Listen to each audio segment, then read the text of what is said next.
Look at my baby! They're like, get this crazy man off the streets! Congress today reauthorized funding for Facebook, the massive online surveillance program run by the CIA.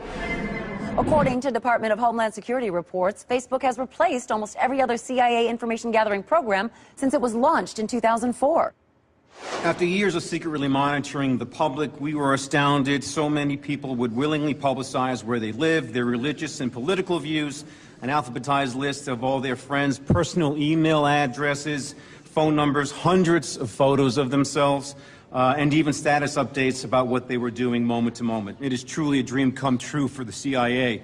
Much of the credit belongs to CIA agent Mark Zuckerberg, who runs the day-to-day Facebook operation for the agency. The decorated agent, codenamed the Overlord, was recently awarded the prestigious Medal of Intelligence Commendation for his work with the Facebook program, which he has called, quote, the single most powerful tool for population control ever created. Among the biggest successes of the Facebook program is Operation Farmville, which the CIA credits with pacifying as many as 85 million people after unemployment rates rose dramatically. Other features, such as the suggested friends window, have been instrumental in allowing government agents to infiltrate deeper into the friend networks of suspected dissidents. For some expert analysis now on the story, let's check in with the Fact Zone's first responders. Jason, you have written extensively about the Facebook program. Why is it so effective? Well, one of the key reasons is that the CIA has been so thorough in convincing the nation that constantly sharing information about everything that you're doing is somehow desirable instead of deeply unsettling. You know, but critics are saying that with the national debt being so high, is this really the time to be spending even more money on spy programs? Well, actually, the Facebook program saves the CIA money. That's right.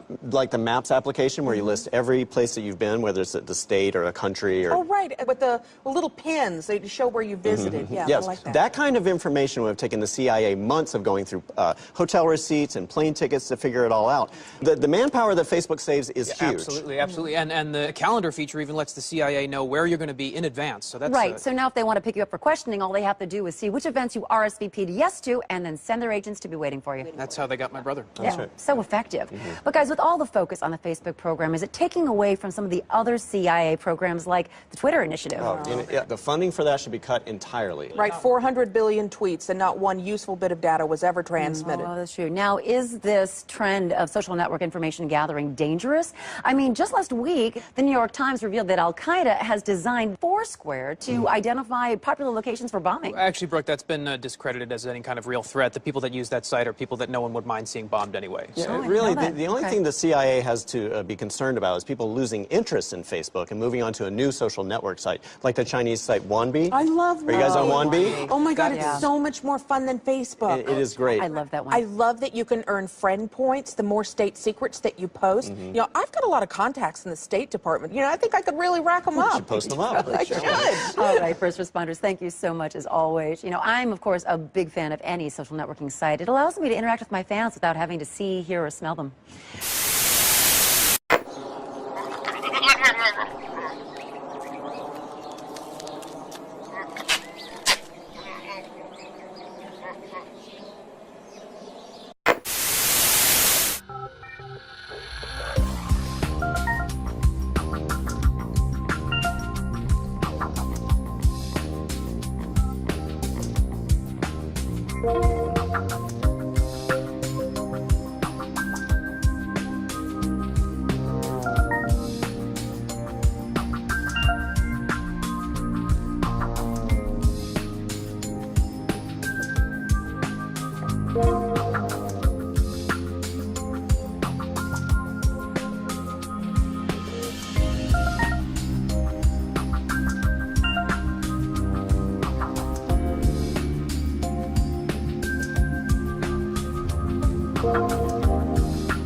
She said, something ain't right. I said, oh man. She said, oh man, the building is on fire. I said, no, what? I got my 3 kids and we bounced out. We ain't gonna be in no fire, not today. Could you be friends with government agents on Facebook and not even know it? In very creepy news, the Electronic Frontier Foundation has obtained documents that reveal 2 ways in which the government has been tracking people online. The first is a surveillance of social networking sites to investigate citizenship petitions, which includes government agents going so far as to friending people to learn their online secrets.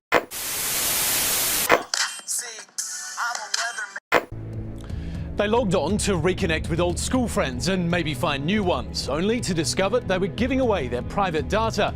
More Facebook users are quitting after realizing that its privacy policy has become confusing, time-consuming and controversial. Internet social networks, have they turned into a trap for the users? Andrew, you are not the father.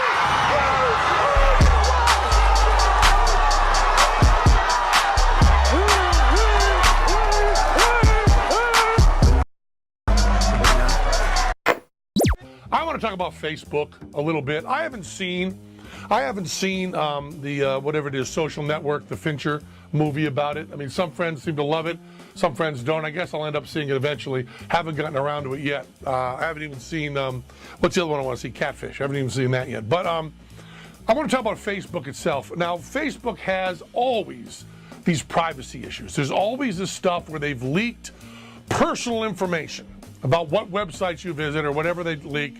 They've leaked it to some corporations, and corporations and advertisers could use this information to give you better ads. And people go crazy about this, and Facebook does this, and everybody gets mad at Facebook.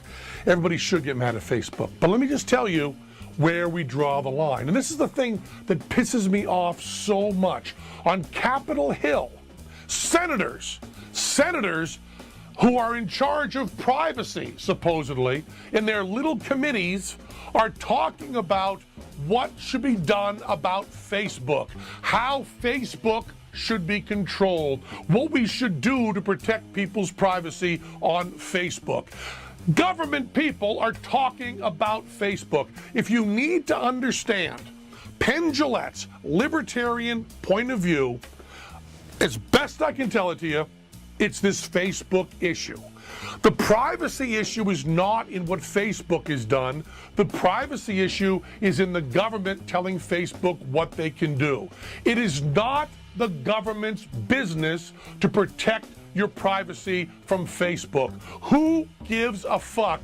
If Facebook does things that people don't like, everybody will leave Facebook and they'll go out of business. And the people who don't leave Facebook and stay there are okay with the privacy stuff. All you need here is free speech and free markets. We don't need to spend a fucking penny on our senators and congresspeople and Supreme Court worrying about Facebook's invasion of privacy. All we need is free speech so that people like the Huffington fucking Post can write stuff that says Facebook shouldn't be doing this. And then Facebook can send out a press release saying Facebook didn't mean to do this, we're really sorry. And then you decide. You decide at that moment, do I want Facebook to be able to make mistakes like this? Am I cool with it? Okay. Now I'd probably be cool with it because no one gives a fuck about me. No one is trying to find information about me. No one is sneaking around. I don't have secrets. I don't care. Other people do, and I respect that completely. So don't go on Facebook. Delete your account. Get the fuck off it. Either get off Facebook or get on it or stay in between and decide, but you do not need the government. You wash it in the washing machine. Made in Germany. You know the Germans always make good stuff. A man in Illinois was arrested by authorities after he was posting images on social media of himself desecrating the American flag. Well, get rid of Facebook, Google, and Dropbox. That was the advice given by Edward Snowden over the weekend.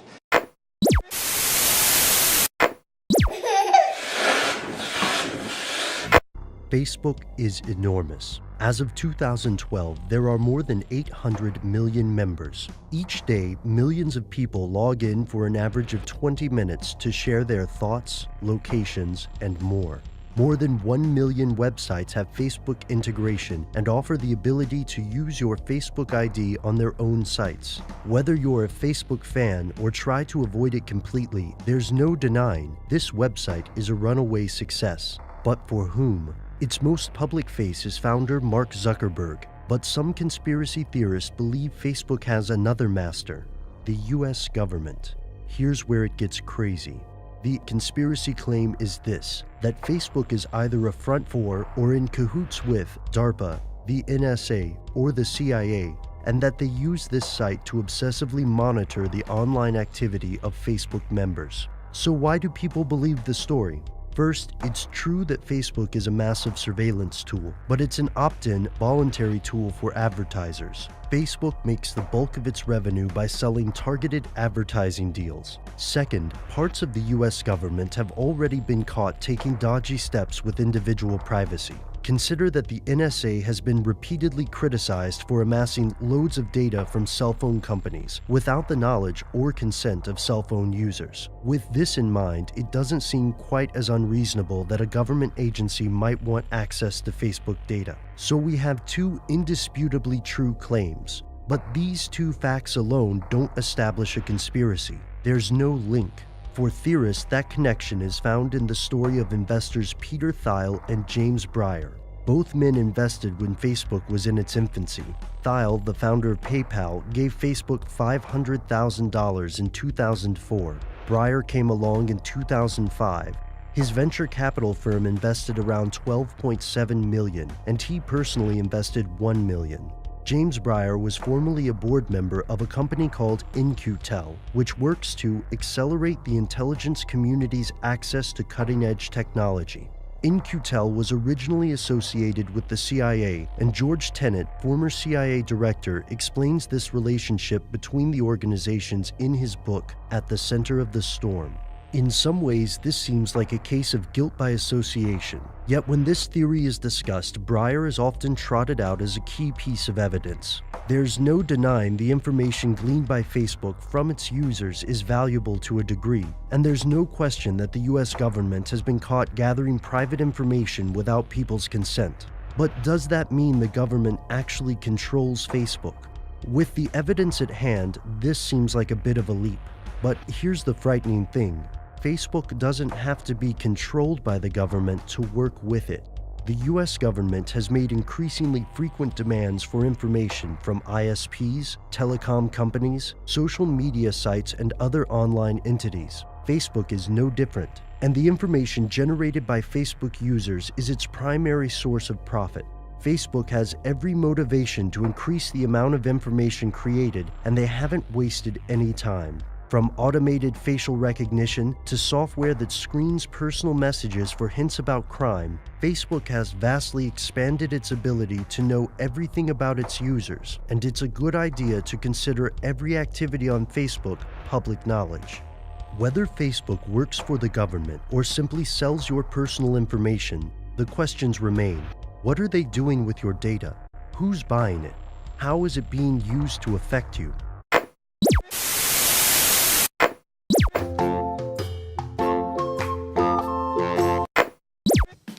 Facebook likes to point the finger at government for invading our privacy and censoring us. They like to make the government out to be the bad guy, not them. That's basically what they did recently when they released their Global Government Requests Report. Presented by Facebook's Deputy General Counsel Chris Sonderby, the report covers 2015 and is part of a broader effort to reform government surveillance by providing more transparency. And the thing they're being transparent about in this report is just how much governments around the world badger them about censoring people's posts and asking for people's account data. In the report, Facebook claims that in the second half of 2015, government requests for account data increased by 13%. And the number of items governments restricted people from posting almost tripled in the first half of 2015. The number of things governments told Facebook to censor people from posting went from about 20,000 to almost 60,000. 60,000 things governments told Facebook to censor. Pretty nuts. Perhaps even crazier, for the first time in this report, Facebook reveals the number of times authorities in the US included a non-disclosure order with their data requests. In other words, when the feds went to Facebook and asked for private user data, a lot of those times, they also included an official government order which prevents Facebook from telling the user that the government asked for their info. Facebook reports that the government did that about 60% of the time. So not only is the government asking for more of our private information, it's also telling Facebook to keep it a secret when it does. So the whole report makes the government look like the bad guy in terms of censoring us and spying on us. But I don't know, I just find that a little hypocritical, coming from a company that slices and dices our information and sells it to every corporation under the sun. I didn't see the report called "All the People We Share Your Information With on a Daily Basis" from Facebook. So even though Facebook's new report makes the government out to be the bad guy, just remember to consider the source. In this case, the source is a corporation who sells every single bit of information about you to any bidder. So, who's the bad guy again? And they're not sending us their best and their finest. You heard my speech. How are you going to get Mexico to pay for a wall? You have people like we have. You're dopes. calling You him an can't. enemy, aren't George, you? George, Mexico does not like us. Mexico is not our friend. Mexico is the new China. 10 reasons not to trust Facebook. Number 10. Osama alert. Government agencies pay Facebook millions of dollars each year to secretly hand over user information. This includes photos, messages, and even deleted posts. Former NSA whistleblower Edward Snowden revealed the shocking extent of these exchanges in 2014. Facebook's covert involvement in the NSA PRISM program means it has no obligation to users to disclose what it is handing over. Documents revealed that a Facebook message about Al-Qaeda or even a joke about Osama bin Laden was enough to trigger the NSA surveillance software. Number 9. Social depressant. In 2012, Facebook conducted a secret experiment to manipulate the feelings of almost 700,000 users. For 1 week, users' news feeds were doctored to show posts that were either overwhelmingly positive or negative. Disturbingly, users were more likely to post more positive or negative words themselves based on what they had been shown. Results demonstrated what many have long thought, that Facebook can subconsciously influence user thoughts and feelings. Number 8. Facebook Stalker. Every time someone uses Facebook, the social media site collects the user's browser and internet history without seeking consent. An investigation by data consultant Nick Kurilovich uncovered the site's ability to track users' private activity even after they log out. Even more alarmingly, the process works 2 ways. Visiting websites with integrated Facebook features, such as the like or share buttons, gives those websites access to personal Facebook data. This little-known arrangement has been in place since 2010. Number 7. Manipulating reactions. In 2016, Facebook responded to demand for a dislike button with its Reactions facility. The service lets users respond to posts with 6 emoji options, including like, sad, love, wow, happy, and angry. However, not long after this happened, Belgian officials issued warnings against using the Reactions feature claiming that it was a danger to user privacy. The officials warned that the service used the reaction feature to collect users' psychological data to sell on to advertisers, allowing Facebook algorithms to manipulate users into buying featured products when they are in good moods. Number 6. Shady MasterCard Deal. In 2014, Facebook signed a 2-year deal with MasterCard that gives the credit card company access to Facebook users' information, mined using the Priceless Engine technology. This engine technology collects highly sensitive data from Asia-Pacific and Australian Facebook users. This in turn helps MasterCard and banks drive sales by monitoring the effect of their marketing strategies on Facebook users. MasterCard is using the same technology to sell Facebook users' information to banks in order for the banks to target potential clients and borrowers more easily. Number 5. Facial recognition. Facebook's facial recognition tool uses advanced algorithms to identify users based on uploaded photographs. With over 200 million new photos uploaded to Facebook every day, its software is the most sophisticated of its kind in existence. However, this poses huge threats to individual privacy, with Facebook amassing the most comprehensive database of human faces in the world. Many technology experts, such as Dr. Joseph Attic, have raised concerns that Facebook's facial recognition will expose social media users to untraceable identity theft and stalking. Number 4. Facebook Ad Campaign. Unknown to most of us, any personal data users upload can be used as part of a Facebook ad.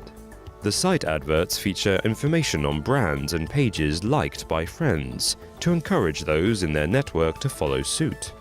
Often they use profile picture thumbnails to entice a user's friends to brand pages and websites. These companies pay Facebook huge sums for the service. Unsurprisingly, users aren't even informed of their involvement, let alone compensated. Number 3. Money-grabbing scams. A 2014 investigation by the Next Web revealed that between 67 and 137 million Facebook accounts are either fake or duplicates. A more dangerous discovery is how these are being used. Many of these accounts post bogus status updates which announce dubious ways to get rich quick. As friends open these links, their information is swiped and used by umbrella companies to steal user identities and financial information. The 2016 Cisco Security Report identified at least 33,681,000 Facebook scams, making it the most common online attack method. Number 2. Withdrawal symptoms.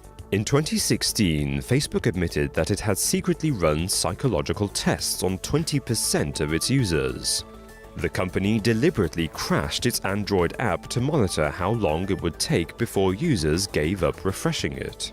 The experiment tested the loyalty of its users, following fears that growing competition between Facebook and Google might lead to its removal from the Google Play Store. Results found that Facebook is so ingrained in people's lives that there was no point during the experiment in which users stopped trying to access the site. But more worrying is the fact that users remained unaware that they were being experimented upon. Number 1. Facebook for President. In May 2016, former Facebook staff alleged that they were encouraged to exclude conservative news from the site's trending section. Trending news topics are selected by algorithms that identify recently spiking keywords. However, the former Facebook workers alleged that human teams override the algorithm and blacklist news items themselves in order to promote their own ideological beliefs. Staff were told to find information from liberal news sources and to suppress Republican updates even if they were trending among users. All right, time now is 8:17. Did you hear about this? Is Facebook playing another big brother? Some users are saying the social media site is really crossing the line with their new Messenger app. Right. So joining us now is tech expert Anthony Mongaluzzo. Anthony, thanks for joining us. So many people are talking about this Messenger app. It used to be optional, but now it's going to be mandatory, I guess, if you download, you have to download it. So how does it all work, and why are people all worried about this? So basically, this new app is getting terrible reviews. It has a 1 out of 5 stars on the iPhone App Store and similar ratings with Android. What the Messenger app basically does is you have to give away all of your privacy. You allow Facebook to look at your call list, your contacts, your text messages.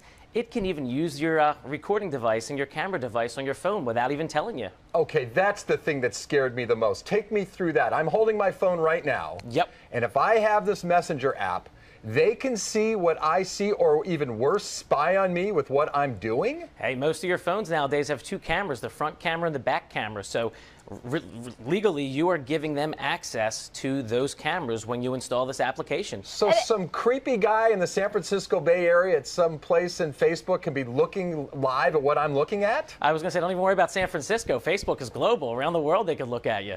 And Anthony, the big concern is that people are going to download it because they want it on their phone so they can message friends on their phone, and they're not even going to really realize that they're giving up their privacy for this. Most people just click yes when it comes in. And the thing that's crazy to me is you already have text messaging. You could send pictures. Why do we need a Facebook messaging app when there's so many other ways to communicate? Well, we know what they're doing. These big social media sites, including Yahoo and Google, they want customer information because that's how they monetize things, by selling your personal information to advertisers to target you as a buyer. Exactly. They're going to, and again, they're going to know who you call, what text messages you say, what products you're talking about. For instance, I text you and say, hey, I want the new Nike Fitband. Well, then guess what? Facebook is going to start popping up some Nike Fitbands on my phone. Anthony, is this just only on your phone, though? It's not on your computer. Is that right? Well, the terms of service of Facebook are similar. So technically, if you have a recording device on your computer or any other devices that you're giving them access to, then absolutely. So the terms of service really govern our relationship with Facebook. So it sounds like we don't want this Messenger app at all. Chris and I were just talking about it. Sue Serio said Facebook at all. She downloaded it and then she realized and then got rid of it. Is she okay if now that she took it off? Good point. Yeah, once you take it off, you're fine. And the interesting thing is, this is going to drive people to other messaging applications such as WhatsApp app. And oh my goodness, guess who owns that? Facebook just bought them. Exactly. Well, it was like for $2 billion or something ridiculous. It was a little bit more than I have in my pocket. Yeah, it was up there. So do you think this is going to drive people off of Facebook altogether? It could. I mean, a lot of people are removing it once they're doing it. And at the end of the day, we are the consumers, so we need to vote. If we download and run the app, we're voting for Facebook. If we don't, Facebook is going to have to make changes or they're going to make less money. Yeah, I think a lot of people think this just goes too far. Soccer bopper, more fun than a pillow fight. Blow 'em up.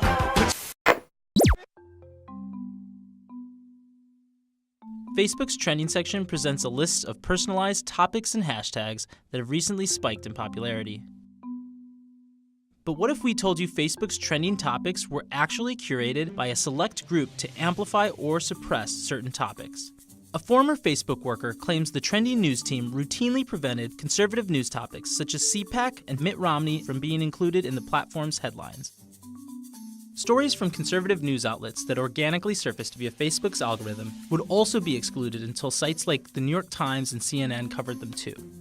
A former Facebook news curator said, "Every once in a while, a red state or a conservative news source would have a story, but we would have to go out and find the same story from a more neutral outlet that wasn't as biased." The former curators also claimed they were directed to avoid including news about Facebook itself in the trending module. "When it was a story about the company, we were told not to touch it," said a former Facebook news curator. They even allegedly forced certain topics to trend, despite lower user engagement, by using an injection tool. Sometimes breaking news like the Charlie Hebdo attacks in Paris would be injected if people weren't sharing it on Facebook quickly enough. This was done to make Facebook seem like a place where people talked about hard news. These revelations undermine the idea that Facebook is just a neutral pipeline to deliver the news. Do you trust Facebook to deliver your news? Let us know what you think.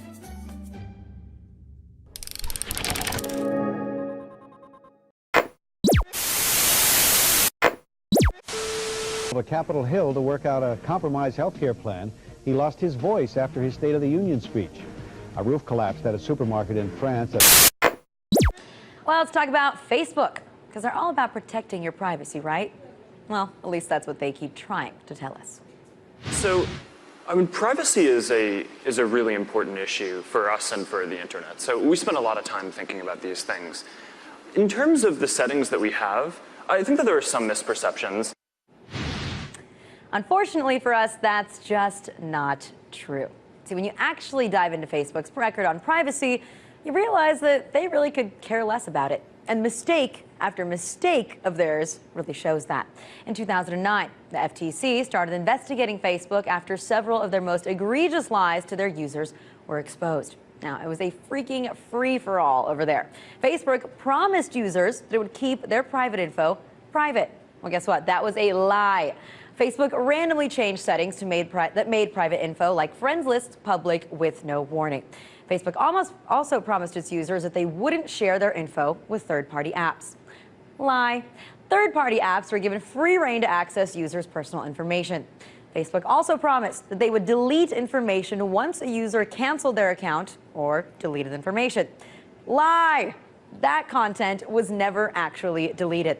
Now, the FTC settlement was a joke. Facebook promised not to misrepresent privacy policies and submit to privacy audits over the next 20 years. And have privacy changes opt in rather than opt out, which doesn't really matter for its users whose content was already shared with the world out there. So all these outcomes should make you especially wary of Facebook's latest pilot program because, once again, it involves a big promise from Facebook involving your personal information. And you know how good they are at keeping that stuff safe. Talking Points memo reports that Facebook has started to ask certain users to upload photos of their government-issued ID cards. That includes passports, driver's licenses, work or military IDs will also do. And it's all to test a new program which would verify new accounts, much like Twitter does. But best part here, drum roll please. They promise that they will permanently delete the ID information once this account has been verified. Right. Yet another promise. Another one that honestly I don't believe, because if Facebook history shows us anything, it's that Mark Zuckerberg is usually crossing his fingers all the way to the bank.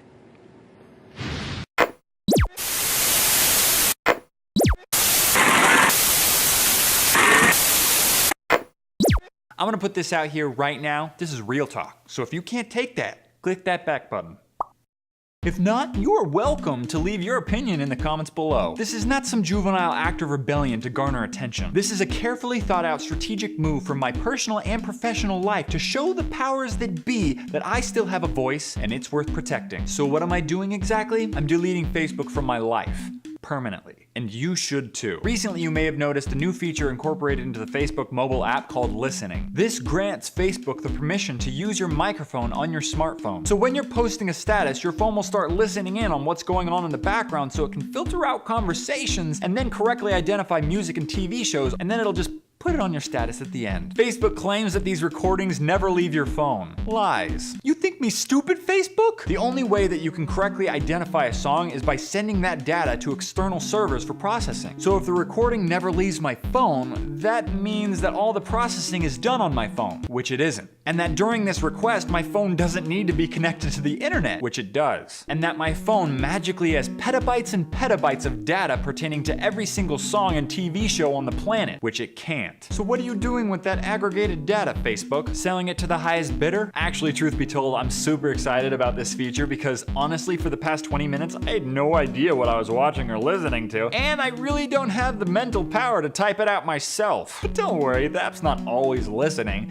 just when you're posting a status, unless there's a bug in the code. And in 6 months' time, after someone uncovers that bug, Facebook's response is, whoops, how'd that get there? But don't worry, this feature is optional. That is until it's not. And Facebook decides to quietly update their TOS. Matthias, didn't realize how paranoid you are. I like it. Now, I'd probably be paranoid though if Facebook started to read my texts and emails. Wait, they do that already? Or if, per se, I couldn't even delete the app from my phone. There are some phones you can't delete Facebook from at all. Or if the NSA masqueraded as a Facebook server and used it to plant malware and spyware on unsuspecting users to spy on them. Wait, they do that? Of course they do. Okay, so let's say I am a little paranoid. Let's say I'm wildly speculating with rampant and inane accusations that hold no merit, which I'm not. Links with proof in the description below. Surely Facebook's not that evil. I mean, there's gotta be a good reason why we're forfeiting our right to privacy, right? Nope, they wanna better serve you ads in more places more accurately so that you'll spend more money that you don't have buying more things that you don't need.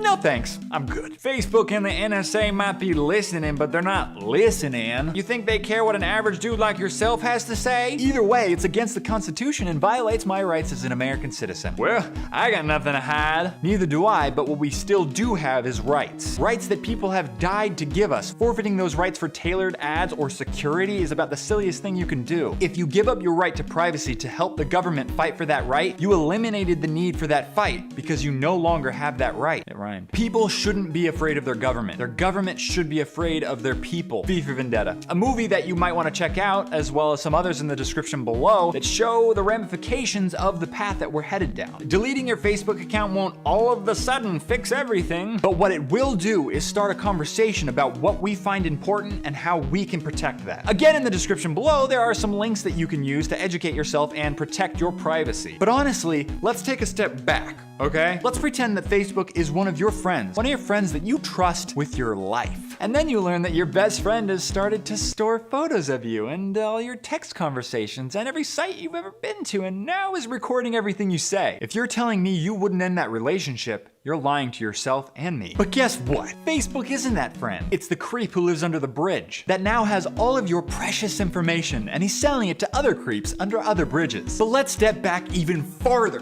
Why are you on Facebook to begin with? Odds are the people that you actually like on Facebook are the ones that you talk to on a regular basis outside of Facebook. So what are you holding on to? Delete Facebook. Facebook is old news. It's a has-been. That's why your mom's on it now. And also your grandma. There are much better alternatives. I'll even link them all in the description below. So this Saturday at 12 p.m. Pacific Standard Time, I am going to delete my Facebook and page, of which I've acquired over 10,000 followers on. And I hope that you can do this with me. But if you can't because some existing relationship or job prevents you from deleting your Facebook, you can at least share it and help get the word around. Let's take a stand against big data for the sake of big data. Let's take a stand against slimy terms of service agreements and fine print. Let's take a stand against the violation of our rights. So Facebook, I'm going to say the same thing to you as I said to MySpace. Goodbye.